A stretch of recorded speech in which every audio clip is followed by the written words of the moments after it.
From the early call of the milkman through a day of normal activities, one gets the feeling that this is a community of good neighbors.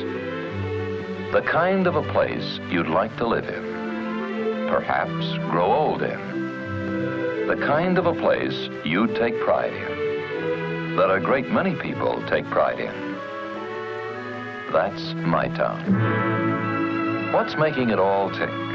What's welding it into a going community? Many things, of course. But one of the most essential factors in its growth is communications. Communications provided by the telephone company and designed, among other things, to give my town the means for transacting business, the means for communicating information, for seeking help, for keeping old friends in touch. Yes, communications and the telephone company that provides them are part of every commute in America. The welding force that joins them into a nation of neighborhoods, communicating with each other and with every country of the world. And like my town itself, the telephone company is more than buildings and vehicles, poles and switchboards. It's people. Many people in many places, doing many different jobs. Like the operators who handle telephone calls in my town. Here in the central office, you can feel the pulse of the community. The flashing lights on the switchboard reflect the activity of the town. Thank you. It begins to stir in the early hours of the morning. Your name and number? It reaches its peak in the rush hours of daytime. That's Pennsylvania. What place, please? Thank you. And then settles back for the night. It's the job of the traffic department to handle this changing volume of calls. It has to be ready with enough equipment and enough operators, 24 hours a day, to meet the customer's demands for service. From the earliest days of her training, every operator learns to think of her job in terms of service to the community. This is information. May I help you? Yes, I'd like the new number of Wilson's Meat Market, 1191 Sycamore Street, please. One moment, please. The number is Right 5 6240. Right 5 6240. Thank you. You're welcome. Operator. In addition to supplying information, operators put through all kinds of calls, many of them to out-of-town points near and far. And for each call they handle, they record the facts needed to accurately bill the customer. The calling number, the place called, and length of the conversation are all noted for use by the accounting department. Sometimes, an operator handles calls that are more urgent than others. Operator? Operator, there's been a bad accident. 2 cars head-on. Please get a doctor and an ambulance. Can you give me the address, please? It's right outside my house. Old Woods Road near Van Dyke. Hurry, please. Thank you. We'll get help to you as fast as possible. Thank you.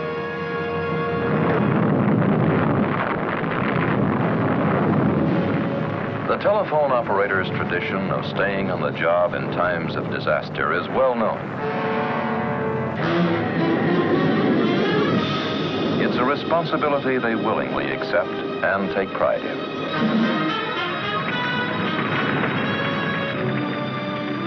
Whether the call be emergency or routine, the operator performs a service that is vital to the business and social life of every thriving community in the nation. And that certainly fits my town. It's a community on the go. New shopping areas to keep pace with demand. New construction of all kinds. New factories are going up, creating greater job opportunities with all that they hold for my town and its people. Homes are being built to house the increasing population of workers and their families. They all need communications, and the telephone company has to be ready to supply them. Connecting these new telephones is the job of telephone installers. Each morning, they gather at the plant work center to get the day's assignments from their installation supervisor. Hi, Ted. Hi. Your first day, huh? That's right. Well, I guess these will keep you busy. Better start with this new installation for John Gardner, 406 Melrose. Say, how did things go down at plant school? Well, I think I learned a lot, but I'll feel better when this first day is over. Okay, Ted. I'll stop in later and see how you're getting along. Right. See you.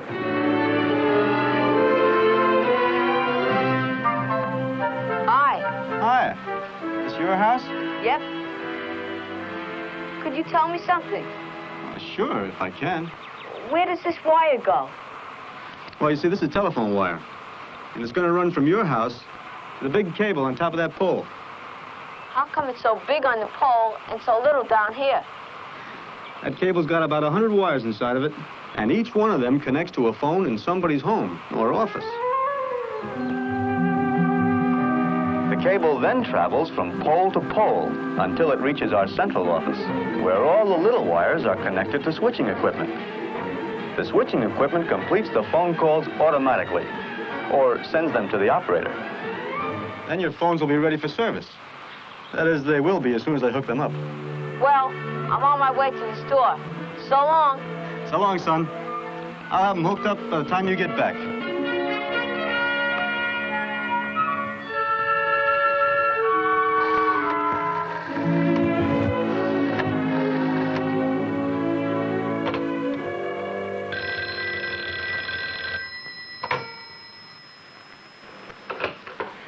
My, it looks just fine. Your phones are ready, Mrs. Gardner. Right now, you can call anywhere in the world if you want to. Good. And here's your new directory. Your name will appear in the next issue. Meantime, people can find you through information. Well, thank you. It's so nice to have a telephone.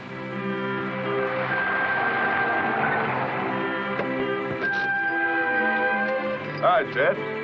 Hi. How's it going, boy? Just fine. Have any trouble on the job? Nothing special. But I did have a youngster asking me some questions. And they got me thinking. I install phones, and I know all the steps. Well, that's part of my plant training. But where do the other departments come in? I mean, how do they fit in the act? Well, I guess that's a natural question for a newcomer, Ted. You're curious, and you should be, about how your job fits in with others in the company.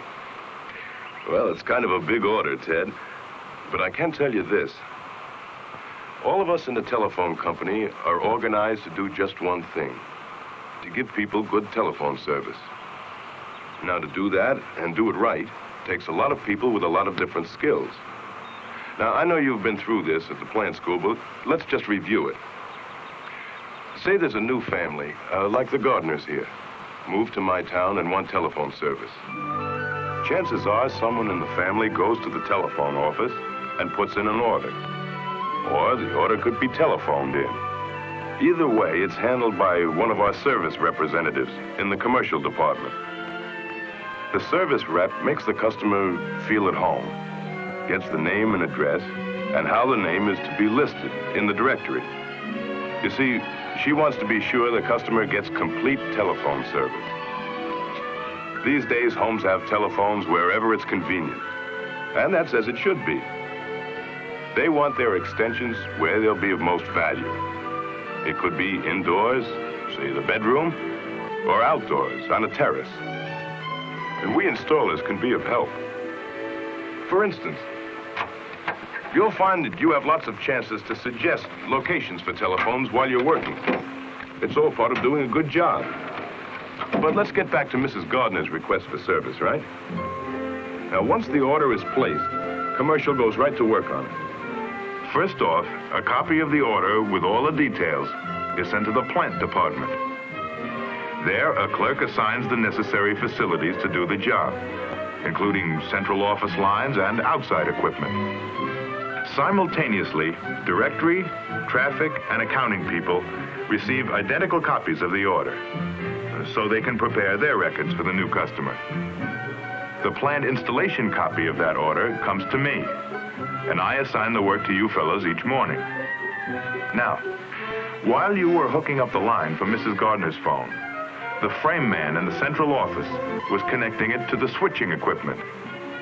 That gives us the circuit that makes it possible for Mrs. Gardner to pick up her phone and call to a friend across town or across the nation. Well, that's part of the story, Ted. Lots more, of course. But maybe it's given you some little background on how a few of the departments work together. It sure helps, Jack. But boy, I've got a lot to learn, haven't I? We've all got a lot to learn, Ted. You never stop learning in this business. And you understand your own job better when you know how other departments operate. For instance, the commercial department. In addition to servicing new customers, such as Mrs. Gardner, also handles the payments of the customers' bills. It has the further responsibility of forwarding the names of new subscribers to the printer for the telephone directory. Every name, address, and number is carefully checked and rechecked for absolute accuracy. It is an exacting task every step of the way. As they say, it's something for the book. The book, in this case, being the most widely used volume of the year. Commercial also collects the money from public telephones that serve my town in stores, factories, transportation centers, and even along the highways. Then there are the telephone salesmen. They have the job of calling on business customers and suggesting the type of telephone system that will best serve the customer's business needs. Directory advertising salesmen also call on business customers and show how Yellow Pages advertising can help them. They plan the kind of layouts that attract buyers and boost sales for the advertiser. The service that telephone people give can be as immediate as right now. It can seek and answer the needs of today. It can plan the needs of tomorrow. And the needs of tomorrow are a service responsibility of the engineers. They have the job of looking ahead, of anticipating how and where my town is going to grow, so the telephone plant can be installed efficiently and economically and be ready when the customer needs it. They decide where telephone cable will be installed, how it will be installed, underground or overhead, and how much of it will be needed. Should it be a 200-pair cable or a 400-pair cable? They have to make sure there's enough equipment in the central office to handle the switching of the calls and plan cables for routing long-distance calls. The engineers also work directly with builders in my town to be sure the telephone service will be ready for customers when they move into their new homes. Houses run $20,000 to $25,000, and I've got the men out working and figure to have them finished by spring. In other words, you want to be ready for immediate telephone installation when the houses are completed. Definitely. Well, here's the situation, Mr. Palmer. We've got enough feeder cable coming up to this area, but we've still got to get our poles and distribution cables in place for wiring to the houses. I had no idea there was so much involved. Well, that's why we appreciate this advance notice. You know, some builders don't include us in their plans, and then the new homeowners have to wait for their telephones. We don't want that to happen here. We want phones available when our houses go up. You can count on us. We'll be ready. In just such fashion, telephone planning and construction work go hand in hand as my town grows and expands.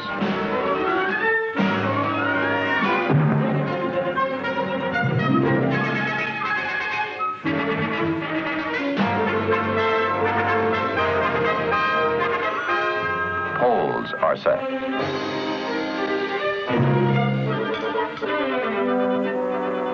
Cables strung.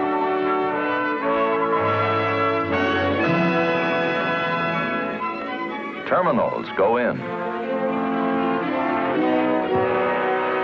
A communication pattern develops that serves the growing needs of my town. And to give my town the top telephone service it needs and expects takes a lot of money. And that's where accounting comes in. It has to keep track of all the money spent and received so that the company may know where it stands financially. All bills and invoices come to accounting for checking, and they keep all the cost records necessary to prepare the company's financial reports. They have charge of the records that document the location, the type, and the size of telephone plant. And here, too, are prepared the paychecks, an event of never-failing interest to every employee of the company. Accounting also prepares and mails the customer's bills. And there's more to that than the mere say-so. An array of data processing equipment handles a customer's bill from the first step of listing the customer's name and address through the successive stages of computing the bill and preparing it for mailing.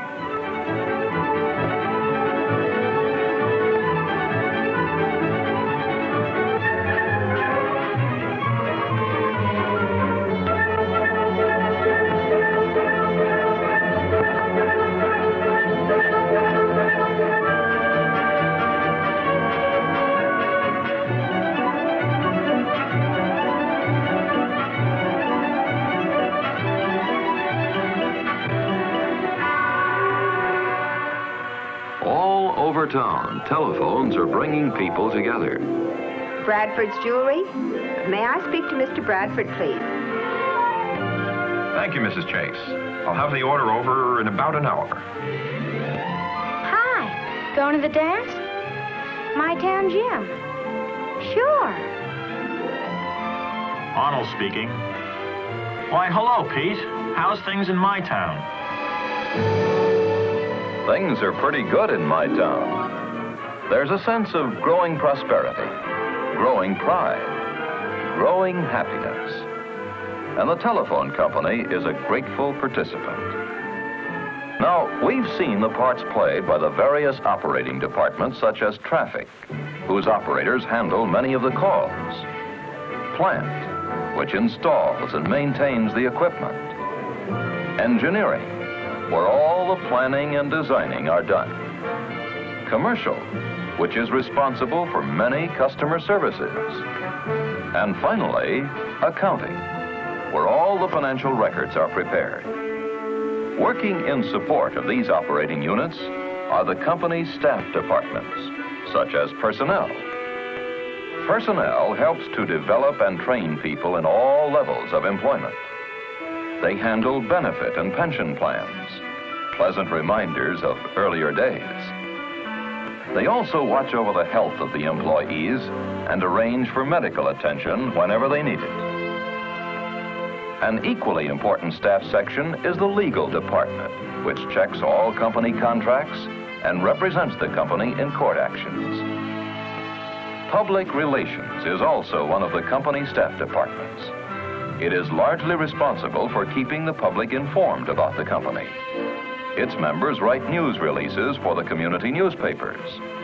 They also prepare newspaper advertisements that promote various telephone services. And they coordinate activities that deal with radio or television shows. They prepare films and other programs for employee and public groups. And they take part in arranging telephone open houses to which the people of the community are invited. The preparation of the company magazine is also the responsibility of public relations. Well, Mike, we've had our problems in putting this together, but there have been many excellent comments. That's the reassuring part of it, Mr. Bolton. Now I think we've reached the point where we need a good story to wrap the whole thing up. Now, I have some ideas I'd like to talk over with you. Good. Let's see now. The previous articles have covered all phases of our company's operations. That's correct. And now that we've explained what we do, I think we should show how we fit into the big picture. How we're backed up by AT&T, Western Electric, and the Bell Labs. AT&T, Western Electric, Bell Telephone Laboratories. Magic names in communications the world over.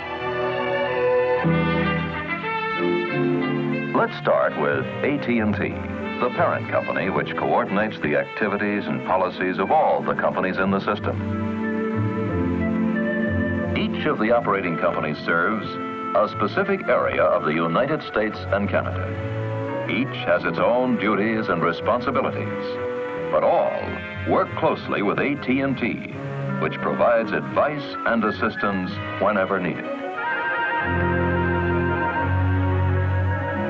Within its own territory, each operating company supplies local and long-distance service. And AT&T, through its Long Lines department, connects each company with the other, uniting them into an integrated system. Long Lines also connects the Bell system with the thousands of independent telephone companies. In effect, it furnishes the links that make nationwide telephone service possible.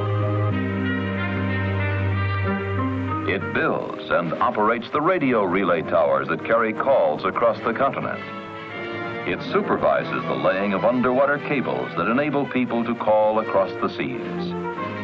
And although many people aren't aware of it, Long Lines also provides the channels that radio and television broadcasters use for their nationwide networks.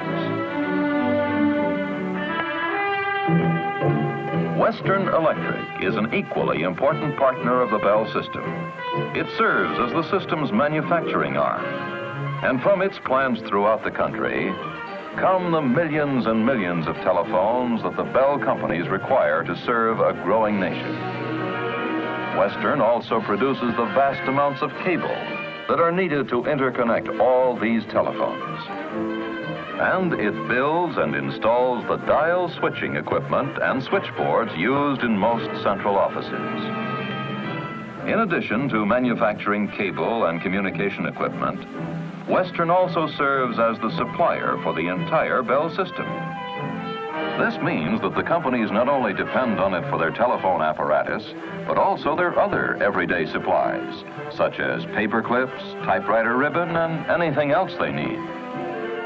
Naturally, Western Electric doesn't make all these things itself. As a matter of fact, most of the items are purchased from more than 33,000 industrial firms across the country. From its warehouses strategically located over the nation, Western Electric is able to rush communications equipment to any stricken area in times of emergency. This equipment is so standardized that crewmen brought from any operating company of the Bell system can use it without further instruction. This assures efficient and rapid restoration of service.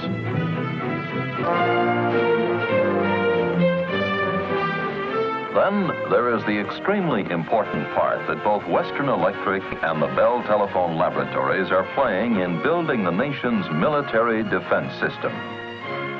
Both have had much to do in the design and construction of such projects as the DEW Line and SAGE, and in the development and manufacture of guided missiles.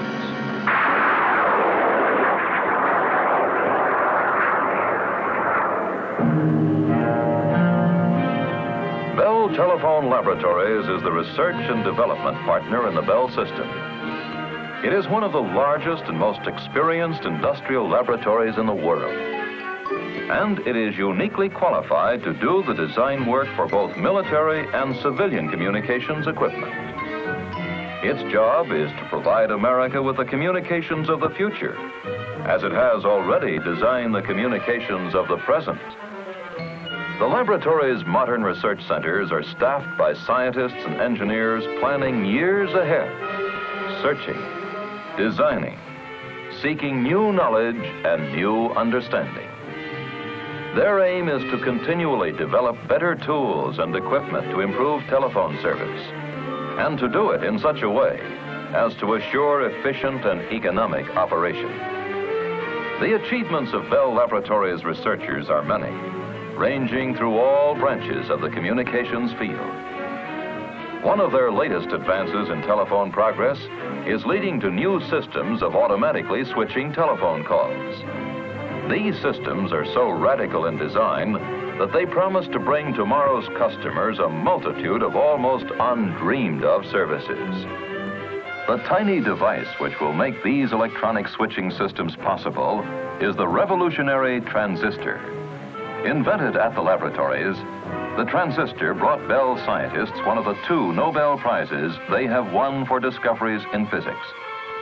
Though it was primarily developed for the betterment of telephone communications, the versatile transistor now appears in a staggering variety of devices and equipment. It has become an important factor in the growth of many new industries, a development that is welcomed by the telephone company. Welcomed because it is in the pattern of service that is traditional with every phase of telephone operation. From its very beginning, service has been an inseparable part of the telephone story. As inseparable as the telephone company's long and continuing association with the communities of America. The My Towns everywhere who gave it the opportunity to be of service. They have grown together, these cities and villages of America and their telephone companies. Good friends and good neighbors. They share the responsibilities of good citizenship. Telephone people are proud of those responsibilities, both on the job and as individual citizens, helping their communities in their own ways. They are proud of being part of their town's hopes and joys. Proud of being able to further its communications, whatever the hour. Proud and happy to be of service.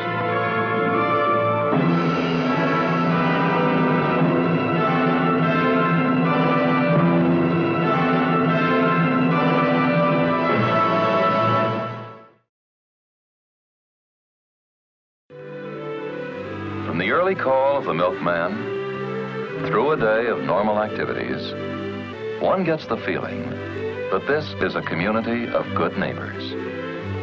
The kind of a place you'd like to live in, perhaps grow old in. The kind of a place you'd take pride in, that a great many people take pride in. That's my town. What's making it all tick? What's welding it into a going community? Many things, of course. But one of the most essential factors in its growth is communications. Communications provided by the telephone company. And all they handle, they record the facts needed to accurately bill the customer. The calling number, the place called, and length of the conversation are all noted for use by the accounting department. Sometimes, an operator handles calls that are more urgent than others. Operator? Operator, there's been a bad accident. 2 cars head-on. Please get a doctor and an ambulance. Can you give me the address, please? It's right outside my house. Old Woods Road near Van Dyke. Hurry, please. Thank you. We'll get help to you as fast as possible. Thanks.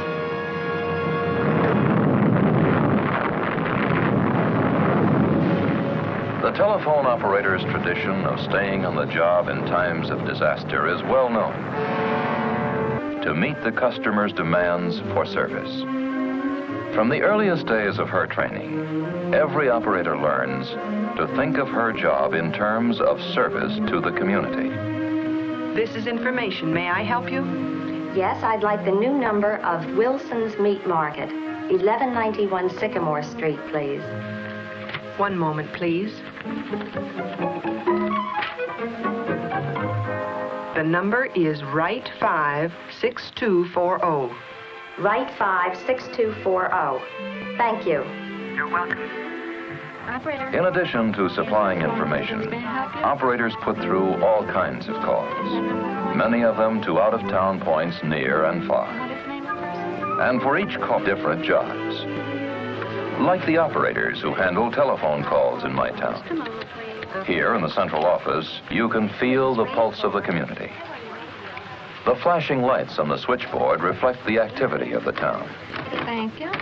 It begins to stir in the early hours of the morning. Your name and number? It reaches its peak in the rush hours of daytime. That's Pennsylvania. What place, please? Thank you. And then settles back for the night. It's the job of the traffic department to handle this changing volume of calls. It has to be ready with enough equipment and enough operators, 24 hours a day, designed, among other things, to give my town the means for transacting business, the means for communicating information, for seeking help, for keeping old friends in touch. Yes, communications and the telephone company that provides them are part of every commute in America. The welding force that joins them into a nation of neighborhoods, communicating with each other and with every country of the world. And like my town itself, the telephone company is more than buildings and vehicles, poles and switchboards. It's people, many people in many places, doing many